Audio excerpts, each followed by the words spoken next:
Next ಅನು madam ಅವರು ವೇದಿಕೆಗೆ ಬರಬೇಕು ಅಂತ ಕೇಳ್ಕೊತೇನೆ. ಎಲ್ಲರಿಗೂ ನಮಸ್ಕಾರ. ನನ್ನ ಹೆಸರು ಅನುಸೂಯ ಅಂತ.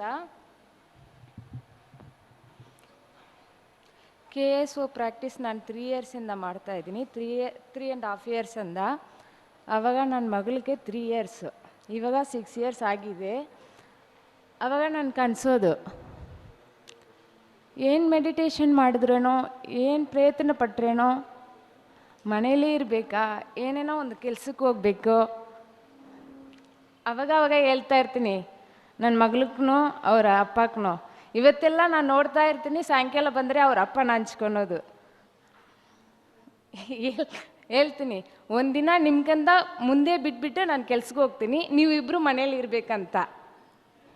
ಇವತ್ತು ಅದು ನಡೀತಾ ಇದೆ. ಅವ್ರಿಗೆ ಮುಂದೆ ನಾನು ಕೆಲ್ಸಕ್ಕೆ ಹೋಗ್ತೀನಿ. ಒಂದು 10th SLC ಓದುವಾಗ SLC ಪಾಸಾಗಿದ್ದೀನಿ. ಸ್ಕೂಲಲ್ಲಿ 3rd ನಾನು. ಒಂದು 5 ಕಿಲೋಮೀಟರ್ ಹೋಗಿ ಫಸ್ಟ್ PUC ಓದಬೇಕು.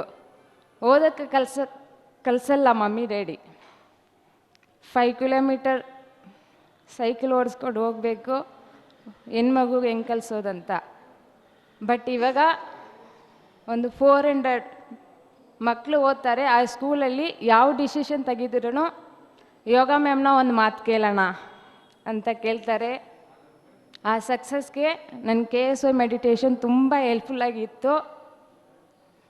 ತುಂಬ ಖುಷಿ ಪಡ್ತಾ ಇದ್ದೀನಿ. Thank you. ಇಷ್ಟಾರ್ಥ ಸಿದ್ಧಿರಸ್ತು ಕೇಳ್ತೀವಲ್ಲ, ಅವ್ರ ಇಷ್ಟವನ್ನು ಸಿದ್ಧಿ ಮಾಡ್ಕೊಂಡಿದ್ದಾರೆ ಅವರು. ಕೇಳೋಕ್ಕೆ ಸಂತೋಷವಾಗಿದೆ. ಒಂದು ರೀತಿಯಲ್ಲಿ ತಮಾಷೆ ಅನಿಸಿದ್ರು ಅದು ನಿಜವಾಗ್ಲೂ ನಡೀತಾ ಇದೆ ಅನ್ನೋವಾಗ ಅದರ ಹಿಂದೆ ಇರುವ ಎಫೆಕ್ಟ್ ಏನು ಅನ್ನೋದು ನಮಗೆ ಅರ್ಥ ಆಗ್ತಾ ಇದೆ.